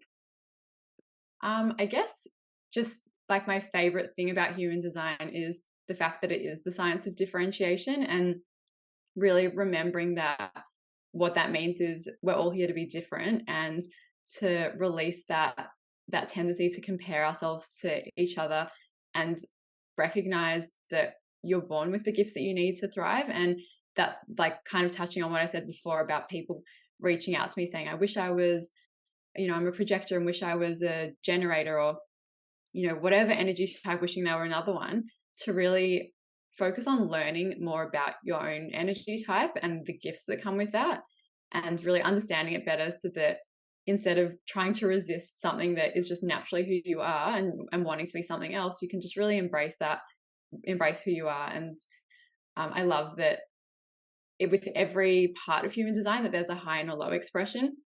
And I think that's what people don't understand. Like, they say, let's say projectors reading about a manifesting generator and being like, oh, they can do so many different things and like have so much energy. But even a manifesting generator can use their amazing energy in the low expression. So just remembering literally every single thing has a high and a low expression. And that's why it's just about appreciating what you have and using it in the highest expression. I think that's just a huge thing to remember, because otherwise, the first time I looked at read that I was a projector, my perception could have been, oh, I have inconsistent energy, like that sucks. But that wasn't my perception at all. And I think that's the way a lot of people look at their energy type when they first hear about it. And I think that's a shame. Yeah, that's so true. And I think with having social media and the internet, and we can Google human design and read more about it, that's amazing, obviously, because so many of us get this glimpse into this information, but also there's so many complexities. And if you're struggling to know your own chart, like, book a reading with someone who can really go deeply and answer any questions you have about it, because it's in the complexities where we truly see our differentiation. There's so many people on the planet that are projectors. There's so many people on the planet that are any other big category like that in your type. But when you're looking at your chart and seeing all of those nuances and understanding the full spectrum, that's kind of where the magic happens. So I think that that's so beautiful to keep in mind. Yeah. And I also think that, like, if people are, not ready to like dive in with the reading straight away, there are like other things that they can do instead of just Googling mindlessly, like getting for example, something I haven't released yet, but I'm working on, is a chart book offering. And that's like a good way to sort of, and I know you have something similar to that. So, a way to just dip your toes in, but from someone that you trust and know that the information you're getting is going to be in the highest expression for you, instead of just, Googling things and maybe misinterpreting something or not fully understanding it. Yeah, because there is some shit you can read on the internet about a lot of things in human design. You're like, okay. Or if your first intro is like information from Ra himself, it might be like, oh, yeah, not as digestible. Not as digestible, but awesome. Well, thank you so much for sharing your time and your story with us. It was so fun to get to hear you. And of course, for everyone listening, you can find Aviva on our recommended readers community page on our website too. You can see a video of her there and check out more information about her and find all the links to her website there. So Aviva, thank you so much for being here and spending this time with us. Thank you for having me. It was so much fun. All right. And our next beautiful guest is a 1/4 splenic projector, Monique Sampedro. And if that name sounds familiar to you, that's because you probably heard her voice on this podcast. She is the co-host with Amy Douglas on the Love Human Be Spirit podcast, which we've been interviewed on, and we've shared those episodes on our podcast before. So we just feel so excited to be able to interview Monique in this space. So Monique, thank you for being here. How are you doing today? Thank you. Thank you for having me. I'm doing so good. It's always a great day when I get to connect with you ladies. Same. I feel like it's always a blessing, and your energy is just so contagious. A vessel of love just charges me up. So I'm really excited. And I'd love to start out with just giving you the floor. If you could introduce yourself to our audience as far as what it is that you do, share, and teach alongside your human design readings, and kind of the journey of how you got to sharing what you're sharing currently. Sure. Yeah, thank you. And thanks for having me on. This is just such a great thing that y'all are doing for us readers, and we're just so grateful. I know I'm super grateful. But so I have been a bartender most of my life. I've been in the hospitality industry, and I've been and I start by saying that because I am an observer of people. I always have been. And that's just part of the gig. I used to say, I still say that bartending really brought me out of my shell. I was a more shy, younger person. And when I started in this industry, I was in my early 20s, and I'm turning 42 today. So that's a long time. And I've been doing that. And I mean, always my favorite part was getting this like one-on-one with people, um, and and getting to know people and getting to read people and getting to like analyze them and think about what their story is and talk to them and ask them a million questions. And so translating that into when I found human design, or when it found me, it it really it became clear to me pretty quickly that I was meant to do work with human design. Like it found me and it changed my life in like seconds. Like I was just learning the little bits I learned at first and I'm like, this is life-changing information. Like it just changed me inside, outside, in the moment. And so then I started kind of just doing it for myself and then kind of saw an opportunity and people started asking for readings and I kind of wanted to start giving them besides just, creepily projectory analyzing all these charts I had. um, and so I started doing that slowly and now I've been doing it for a couple years and it's been the joy of my life.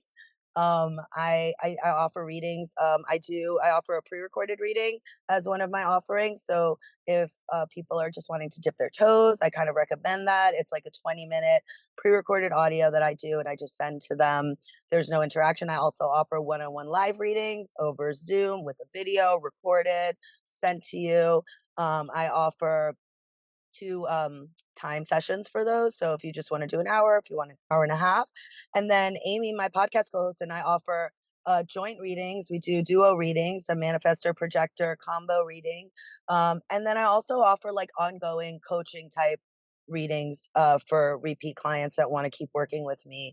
And my ideal client is somebody kind of like me. I mean, really, somebody that's either a mom, because that's a big part of this process for me too, has been learning design and how I can apply that to my parenting and my child who happens to be a projector too.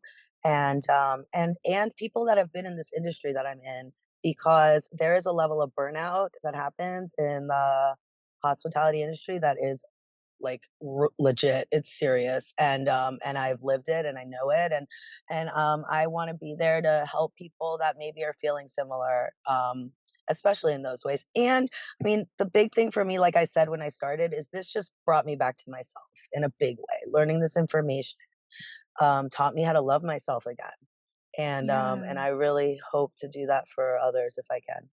That's so beautiful. And I love hearing what you said about working in bartending and using it as like one giant case study of every person that you meet, because it's one of those careers where I think also like a hairstylist, like there's a handful of careers Hmm. that's like what you're really doing is oftentimes being someone's therapist and being Hmm. the person that people come share things with. But I love the projector mindset of all of life being a case study. Like, who is this person and what makes them tick? And I wonder what their life is like when no one's there, when they're home alone. Like, and then you're like, why am I like this? And then you find out you're a projector and you're like, oh, this is why. And also, I wanted to ask you, that career that you have done in the past for so long is something that takes so much energy. I know so many manifesting generators and generators that can hardly keep up because it's such a fast-paced industry oftentimes. I'm curious to hear, I know that you're an energy projector, and I think I remember that you have this defined ego/heart center. Is that right? Hmm. Yeah. Hmm. And how did you feel energy wise in that career? Did you find yourself getting burnt out? Did you find yourself trying to take more naps and trying to take more space? Did you feel being a projector in sort of like a sacral world in that career? And how did discovering that you're a projector shift that energy level understanding of yourself? Mm, mhm. Yeah, I joke all the time that I was living my best MG life. I mean, I was. Everybody I work with is a manifesting generator. I think there's maybe one or two generators, but I'm the only projector there. I'm the only projector in a lot of the spaces that I take up, in my friend group, in my work group, and stuff. So I'm jelly belly of your two projector friendship. I want one of those. But it was definitely I was definitely burnt out. I mean, I still am. I still do this work a little bit, a few days a week, but I've kind of adapted my schedule now. I was working a lot more into the night, a lot longer hours. Um, but I would have described myself pre-design as somebody that kind of enjoyed being in this fast paced. I would have said like, I'm the girl that works doubles. I love that. Yeah, I'll stay late. No problem. Like I do have a defined ego and I do have a defined G, but I don't think that I was listening to those a lot of my days when I was there. I think I was running on amplified sacral and amplified root energy and just thinking I was killing it, like killing and I was. I mean, to some degree, it's incredible what we can do, right? With what our bodies will do. But yes, the level of burnout I felt is real. And I like I said, I still do. I mean, my body feels it. I definitely pushed myself way too hard lots of times. I wish I would have been like, yeah, I need to take breaks or need more naps, but no, I can't say that I did that. I would just like coffee through, Red Bull through, sometimes drink through, Mhm. that helps. Sometimes getting you through, like whatever. In that industry, that's a really easy scapegoat, like, you get a little bit of booze in you and you're having fun, and then it's like, oh, okay, like it's not so bad, da da da. And like I would say in my younger years, that probably served me a little bit more, but for sure, as I started getting older and starting to see, like, okay, this is just like emptiness, in a lot of ways. And it just didn't feel like I was getting full of anything. I don't want to say full of anything, but it felt like I was way more getting empty than I was getting full Yeah, regularly. I think that this is I'm so grateful for you sharing that because some projectors, especially usually classic projectors that have no motors defined, will like have always resonated with being a non-energy being. They're like, oh, I just can't keep up. But energy projectors, which I am and which you are, any projector that has a defined motor, at least one, you Hmm. do feel like I can keep up with other people. And then you have this undefined sacral that's amplifying and feeding off of the energy of other people. So it's almost like the perfect recipe for disaster because you can sort of keep up, but you are still amplifying other people. And, for projectors that are like, I don't identify with being a projector because I do feel like I have energy. I think that your story is really illuminating. And we know so many people that have been, like, for example, a nurse where they're working these like long days, like 17-hour days that are projectors, and they love their job. They love the community they're working in. They love amplifying the energy of other people. They were Hmm. passionate about it. They wanted to be there working these long hours, and they did for about 40 years, let's say. And then all of a Hmm. sudden, they come up against these really tremendous health issues that their doctors don't quite understand. And it's like, you can push yourself as a projector, but is it sustainable? Is it in alignment for Hmm. your highest good? And so I really appreciate you sharing that experience. And I think that so many people who have worked in, service industries like that, or that do resonate with, being an energy projector and having that energy, I think they have so much to learn from you. So I'm excited for that. And I also wanted to ask you, about parenting. I think that knowing you just as a friend, like being able to connect in Costa Rica and witnessing you, it's definitely one of the most special magic things about you, the way that you are this projector mom and you have this beautiful projector daughter. And so I wanted to ask you about parenting, both being a projector parent and also having a projector child. So first I wanted to ask you, being a projector parent, what insight do you have around that? And for any projector parents listening, what is their greatest strength that they can really lean into and love about themselves as a projector parent? Yeah. That's a great question. And like I said, learning that I was a projector changed the game for me. Learning that my daughter was one also changed the game for me. Like I said before, I don't have a lot of projectors in my life. She's one of the only ones. So I really Yeah. do learn a lot by watching her. And because, as you know, the kids are much closer to their designs than we are. Yeah. Hmm. Um, and so being a projector parent, I will say that I um I think that I cut myself more slack now that I know. I think that there was a level of similar to work stuff that I was pushing a lot, trying to check the boxes that a lot of the manifestors or man gens and gen parents can check, the signing up their kids for things in advance and planning and this and that, the other. And like I'm like, dude, I can just get like this week done. Like that's it. Like I can't do anything else. Like that's where my limit is. And it's kind of always felt like I was either a little behind or like a little slower or like not as quick to get the things together for her. And now it's more like I've kind of embraced that pace a little bit more. Like it's almost like I know that when her and I are together, we get to be in our own, like on our own pace. We're the projectors in the family and I get to honor that in a way that I never got as a kid. And so that's something I remind myself of too a lot, like there's through no fault of my mom, of course, but the fact that I get to give this spaciousness to her whenever I can, or this level of like slowing down whenever I can, I say lean into that if you're a projector parent. I mean, maybe even if your kid is a sacral or an energy kid, I think that there's still a benefit.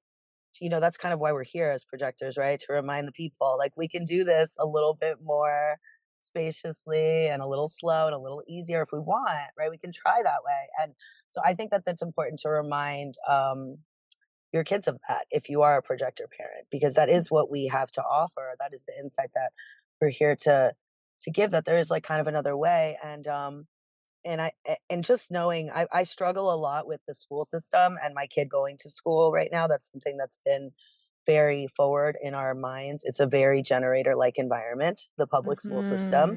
There's Yes. no other way to slice that. And she's a sweet little 2-5 ego projector with a lot of openness, and there's days where that's challenging, but I like to remind her, you're probably different than a lot of the people that are going through the day with you. And if you feel more tired, that's cool. A lot of times she's exhausted after Mhm. school. And instead of being like, do your homework, I'm like, okay, go take a nap. We'll do it later. It's not. And so, yeah. And you asked me two things. I think that was the first one, Yeah, right? and then the second one was just like, for anyone who has a projector child, what are your Mm. main tips or your main insight that you would want to share with them? Yeah. So going into that, I would just say, like what I was saying is really honoring their energy levels, and Yeah. not expecting them to be like you. I mean, I don't even expect her to be like me, like you said. I mean, we both have an ego, but and it is both our only motors. But I have a lot more definition than her, and so I think about that. Like when I'm thinking about a lot of things, like I try and kind of, let her have her own space so that my flooded head of defined mind stuff is not going in there. And so I just think it's important to give any projector child the spaciousness. I just love that word for us. Yeah. And the honoring of their energy. And I mean, like I said, I learned so much from my kid. Like I learn so much from her about design and other things. But I Mhm. ask her questions, and I let her ask me questions when we're doing homework together. I tell her stuff like, "Hey, can you show me how to do that?"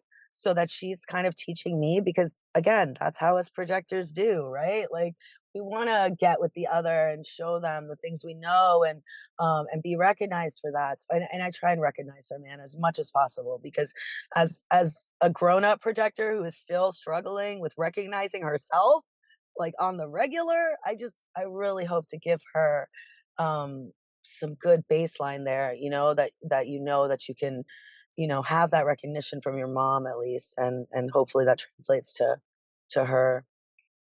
Wow, that's so beautiful. And I think when we meet, I mean, I haven't met your daughter in person, but I feel really connected to her from you and seeing pictures of her and stuff like that. And you can just feel the wave of souls that are being incarnated at this time are so special.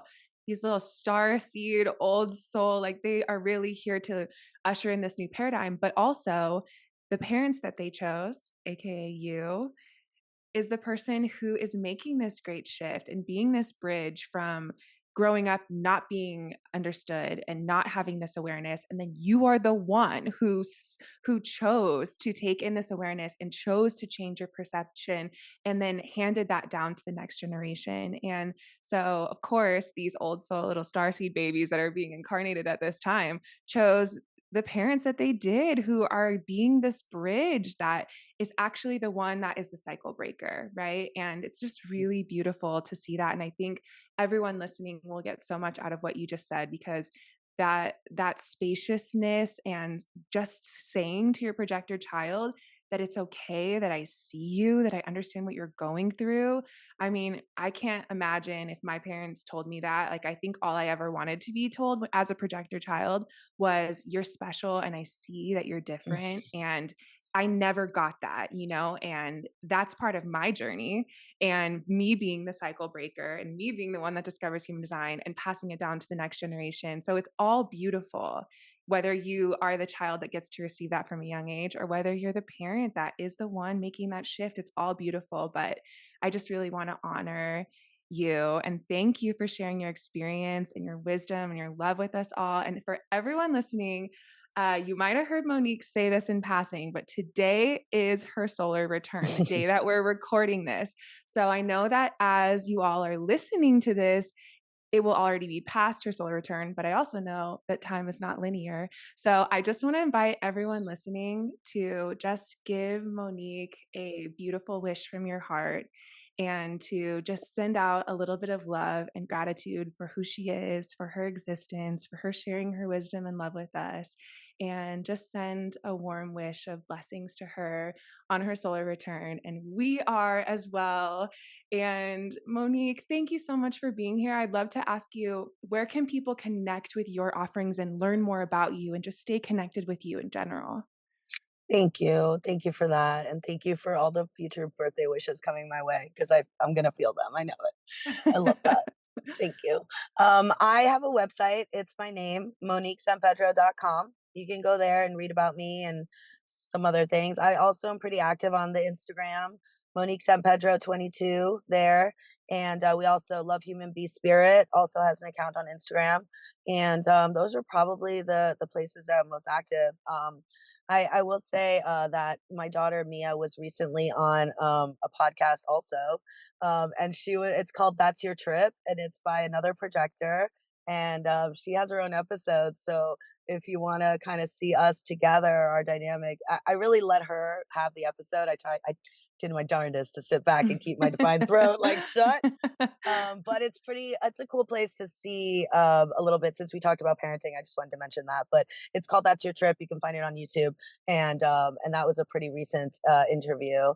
And yeah, I think the podcast, if you want to connect with me there too, I mean, that's like the love of my life right now as well. Doing that with Amy has just been one of the biggest joys of my life. So yeah, any of those ways you can connect with me. And I mean, I love being reached out to from anybody that listens to the pod or just comes across me or anything like that. It fills my heart so much when people reach out like that. And my four line loves connecting with the people that feel Mhm. drawn to me. So it just feels good when it happens. So thank you.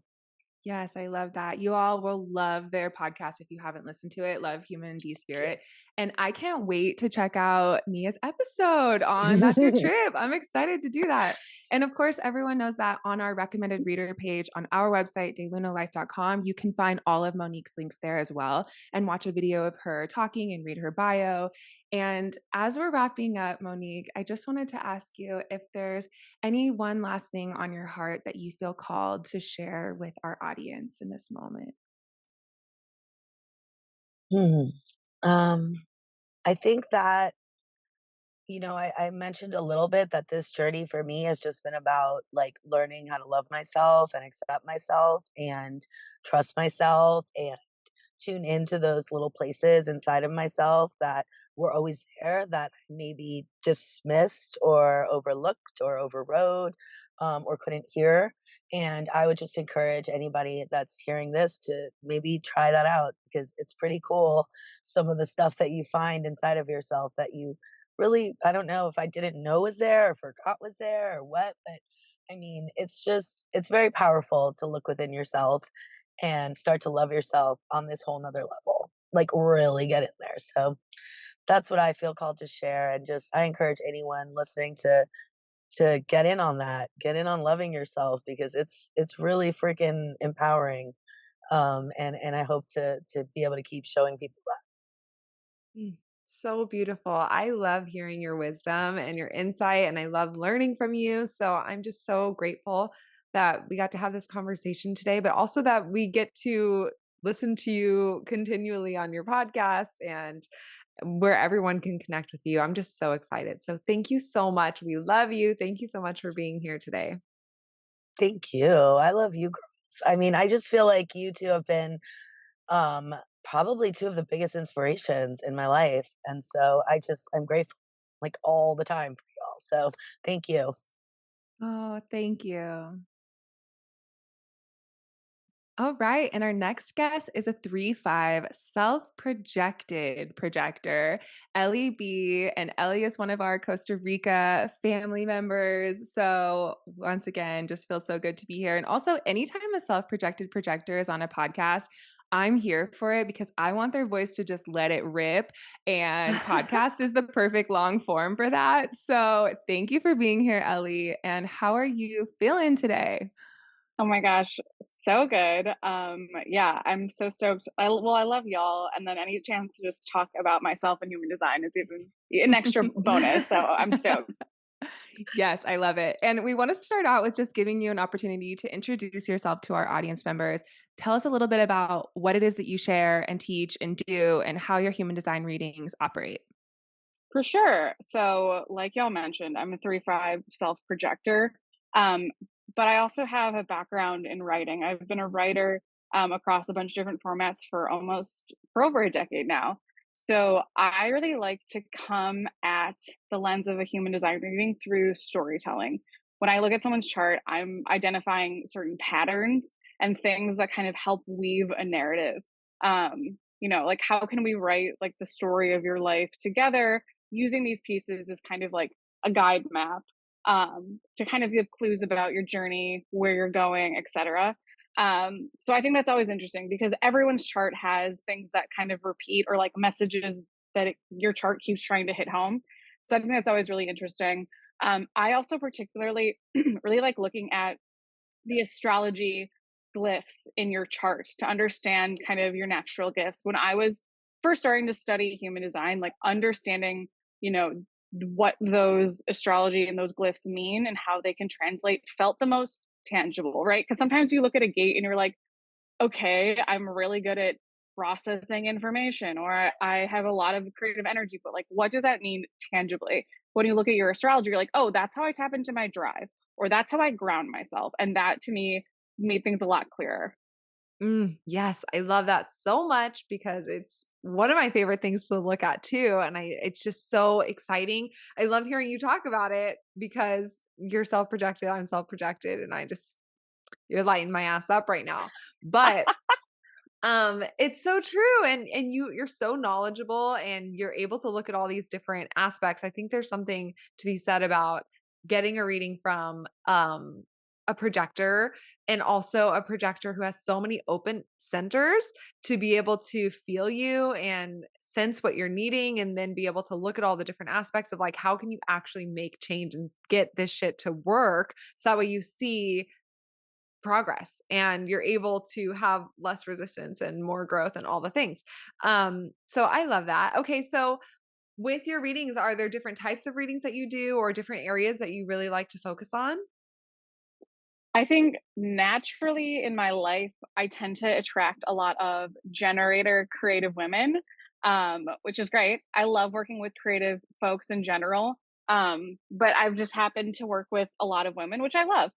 We love helping women regain their power and just live a badass life.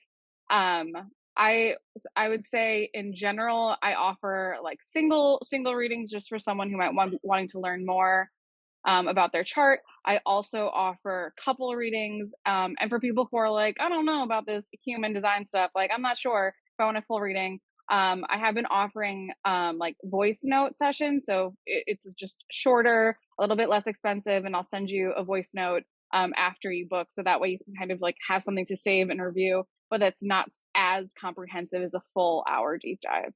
Amazing. That's so genius. And I think I know a million people who they want their partner or their child or their coworker to learn about their human design, but they don't want to like, book a whole reading for them. So doing something like that, I think, is so genius and amazing. So how did it feel when you found out that you were a projector and that you were self-projected?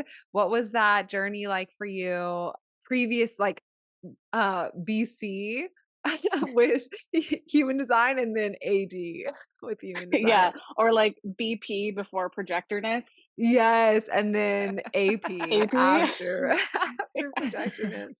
I think for me, it was a huge sigh of relief. I started my career working in advertising, which many people may know can be a very like hustle, like nonstop industry. And especially, I feel like in 2013 was the era of like girl boss. So even more so, it was like doubling down on that intense hustle culture energy. So in my early 20s, I developed really bad burnout where my adrenals were failing. I had all these really intense like health issues. Um, and I just didn't understand why, because it was a career that like I wanted and I chose, and I couldn't keep up with my coworkers. I couldn't keep up with my friends. I would always joke I was like the first kid asleep at the sleepover always. And so finding out that I was a projector was like, oh my God, light bulb moment. This makes so much sense. Like I'm working against my natural way of being. No wonder I have all these issues. And so, like, through working with professionals and then starting to self study and then working with y'all has really helped me understand and appreciate my projectorness. I think in the past year, I've just started to like kind of understand what the self projected aspect of it is. Um, and like how that ties into desires and like allowing myself to want prosperity and want material things. That's something that I'm like finally reckoning with and appreciating. Because yeah, at the end of the day, like I am good with money. I know how to do things and get the things I want. And for so long in my childhood, it was like, oh, money is bad, or like saying what you want is bad. And again, going back to human design, it's like, no, that's literally how I was built, and let's celebrate it. Yeah. Yeah, absolutely. And claiming it and saying it out loud and talking about it. It's like you can't as a self-projected, like you can ruminate over things forever, but you can't actually have progress on them or reach the goals that you want or the abundance that you want unless you claim them out loud and like talk about them. And sometimes that takes a lot of talking and it takes a lot to say. um Totally. yeah, so I want to get your take on relationships and navigating relationships with human design, some of the things that you've observed in your life, but also with clients and within just human design in general. I'm really curious on the wisdom and insight that you have there. I think in general, humans need more communication, and all relationships thrive on better communication. So, if nothing else, human design is almost like a blueprint for better communication. We can't always assume people think or function the way we do, especially in relationships. And so, having someone else's human design is like, okay, they literally have a different diet, they think differently, their emotions are different. And so, at least that creates space for a little bit more grace. I think in general, like if you look closer at human design, it just helps you kind of appreciate um, setting boundaries, especially for projectors. I think that's the biggest takeaway I've learned in a relationship, because as a projector with your penetrating aura, you literally need emotional and just physical space, a way to like unplug from other people's energy. And pre-pandemic, I remember I was living with my ex in a studio apartment with a cat. And so it was just like constant energy all the time. And again, this is when I was dealing with burnout. Like no wonder, the odds were not in my favor. So yes, I would say like for projectors, establishing boundaries, making sure that you and your partner both have separate hobbies, or at least you have separate alone time where you can like decompress or journal, etc. And also not apologizing for rest. People may not understand like when projectors need naps or just get overstimulated, but it happens, and I think that's part of a relationship too. And also balancing, like naturally when you're in a relationship with a projector, that partner takes up a lot of your time and energy, and so it's learning how to balance like yes, you want to like be in love, do all the relationship things, but you also realize like you're not an energy being, so you have to conserve energy for yourself as well as like the other relationships in your life. You can't be you don't want to like lose friendships or, close family ties as well. So it's a fine balancing act. I'm not saying that I figured it out or that it's perfect, but these are just things that I've considered and learned over the past couple of years. Mm, yes. Yes, that is so interesting. And I love that you said that because I've been going back and listening to a lot of lectures that Ra's done talking about projectors. And he said, if you're doing a reading for a projector, like they shouldn't even bring their own chart. They should only bring the chart of like their partner and the other people in their life because that's how projectors work. Like they want to know everyone else. And it's like, while that is true, and projectors are here to see the other. And when you have a partner that you're living with, a romantic partner, it's like, I want to guide you and have you be your best self. Like, while all that's true, if a projector doesn't find that time for themselves, that alone time, and have those firm boundaries and like do their own thing and honor that that's their journey to walk, you just get lost in your relationships. You get lost in your life and you get totally burnt out because it does take your energy to be constantly peering into your partner and seeing every single thing they do because you can't not. So I think that that boundaries piece is so important. It's part of projectors taking their power back. And it is like other people get when you're asserting something or taking an action, but I feel like it's less common to get when you're cutting yourself out from something, like not taking an action, resting. People are like, wait, what are you doing? Nothing. And it's like, no, I am doing something very powerful called self-care and boundaries to honor my own projector, non-energy being energy. So I think that what you just said is super helpful, super important. Yeah. Yeah, well, and especially too, like what you were saying about the charts, like projectors want to be seen and acknowledged by other people. So going into a reading where you're not even acknowledged is like a little bit slighting for a projector. So finding a partner too who also celebrates your gifts and can put you on a pedestal in the right way, I think is super important. Yes. And yeah, recognition, so important. If you don't have recognition in your relationship, oh man, that's just a bitter, hard place to be. And it's rough. And I think we've all been there as projectors.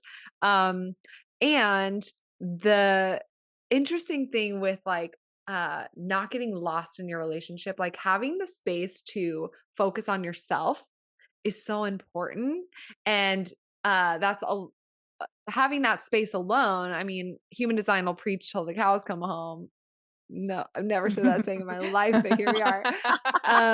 Human design will preach till all the cows come home, whatever that means, that you have to sleep alone, regardless of your type, because your energy changes when you are dreaming and when you're asleep, and you're taking in other people's energy. And I think that as a projector, you're like that all day long too. So having some space, having alone time to focus on yourself and your own fascinations, I think is so, so, so important.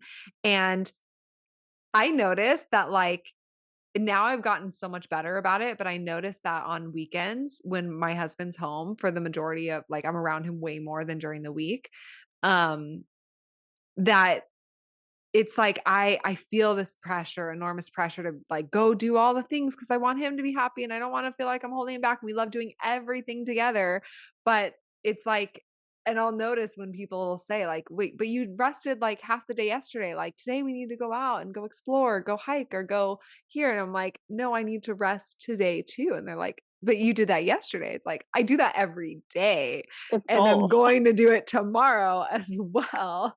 Like there's never going to be a day where I don't need rest, where I can just like go for the whole fucking day. And I think that that is like a mind fuck to get around personally, even because I think that without that awareness, and even still, I'm working through feeling like if I don't like that, I need rest every day, that there's nothing wrong with me. And that sounds really simple, but I think every projector listening, it's like that battle of like, but do Totally. I like, is there something wrong with me? Like, is it my health? Like, if I rest today, then tomorrow I'm going to feel amazing. I'm going to go, go, go. And it's like, you will, but then you won't because you're going to need rest always. Anyways, there's a whole side rant, but sparked by your amazing insight on boundaries and then relationships, it's just so important, but you have to hold them for yourself as a projector, because if you're lost in their world, they're not going to be like, hey, you need to have this boundary. You need to have alone time, most likely. So setting that framework up for yourself is just huge. Genius. Yeah. I will say too, in terms of relationships, I've noticed as a projector, when I've gone through breakups, it's taken me longer to get over than like my friends, I guess, would get over their exes. And I feel like it's because projectors, again, we're like vacuum hoses into other people's energy where we collect all this stuff and these like ways of being and these thoughts. And I've noticed it just takes me longer. Like, even if I, you know, doing all the right things, the therapy, the journaling, the letting go, whatever, it still almost just takes a little bit longer for like the emotional energy to clear and me to be like, okay, I'm fully ready to start dating again. And that's something I've had to like learn and honor in myself too, because again, there's the thought of like, what's wrong with me? Like, why? Like, I'm over it, but like, I'm not, and I should be dating, but I don't want to. And Yeah, the mind is crazy. The mind does crazy things. it really does. The mind is exhausting. but but it's also like so beautiful and helpful and amazing, but it's exhausting.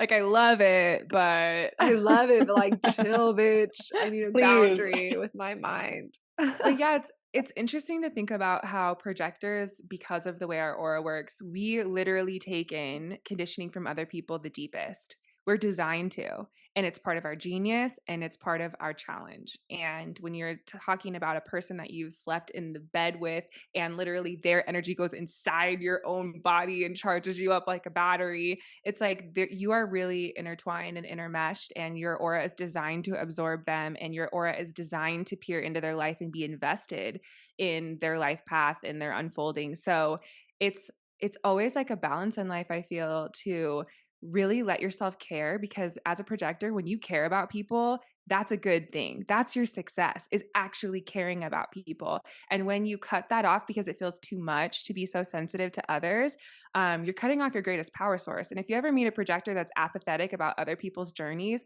their success is suffering from it.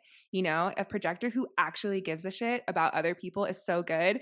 So it's beautiful to witness people in relationships. You're really challenged to like have the pain of needing to let go of someone that you cared about so much and been so invested in energetically, but not close yourself off to that superpower. And it's so cool to think about how everything that is intense in our design and a challenge is actually our greatest superpower.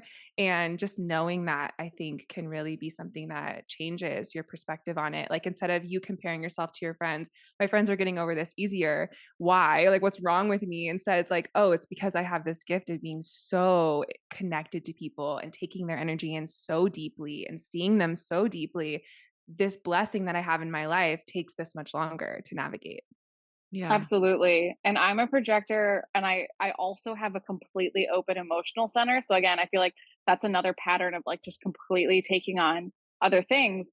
And, growing up in terms of like familial relationships, I was always called like the drama queen growing up. Mm-hmm. And again, learning my human design, I'm like, oh, I'm not the drama queen. I was just taking in all the family chaos around me and heightening that, because that was just part of who I am.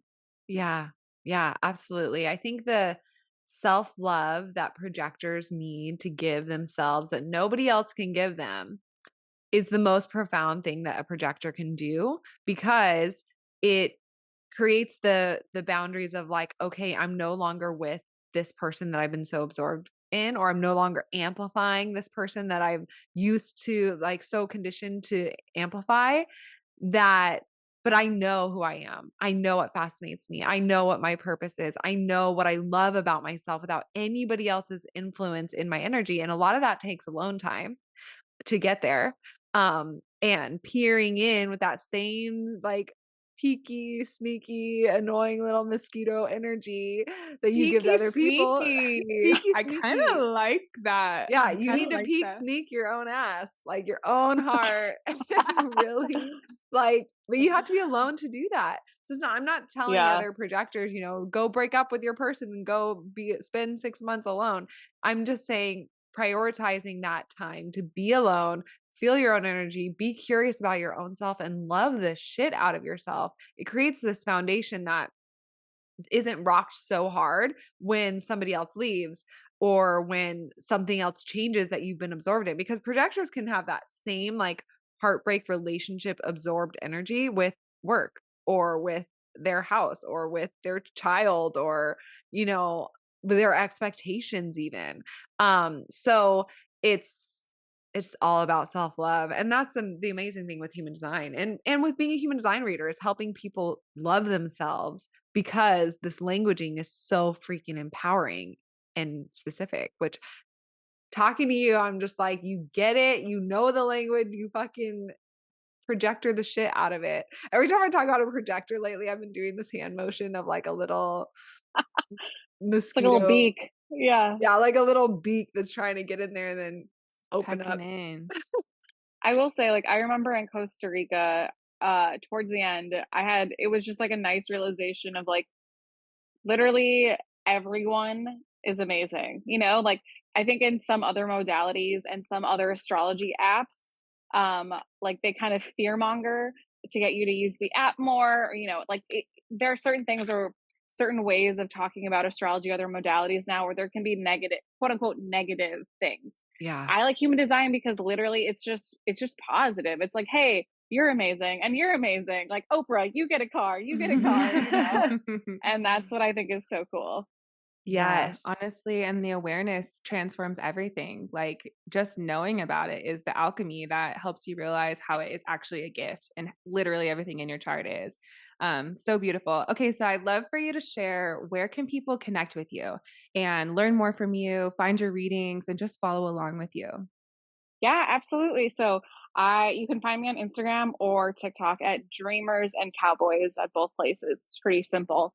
And I have a link in my bio where you can, you know, pull a free chart, schedule a reading, just follow me, etc. But yeah, I would love to connect with anyone, especially if you're in the LA area who's interested in human design, wanting to learn more.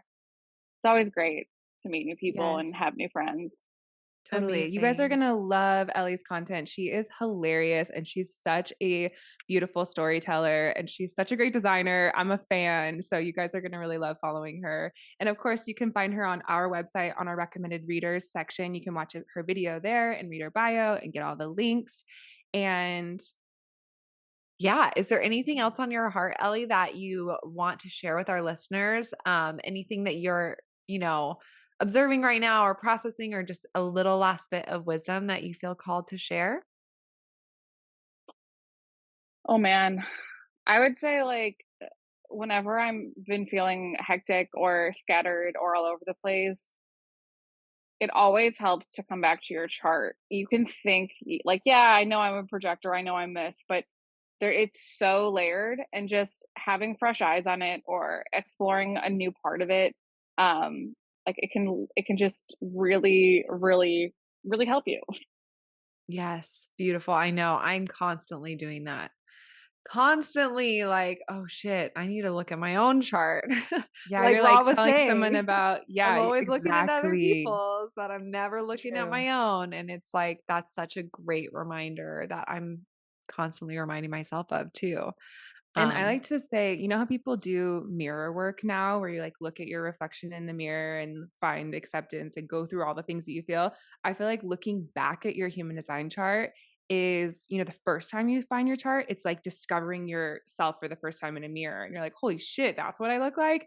But going back and re looking in the mirror is so important to like recheck in and to see yourself without the fog of conditioning. You know, it's like a self-care practice. How many times in the day do you look at your appearance in the mirror?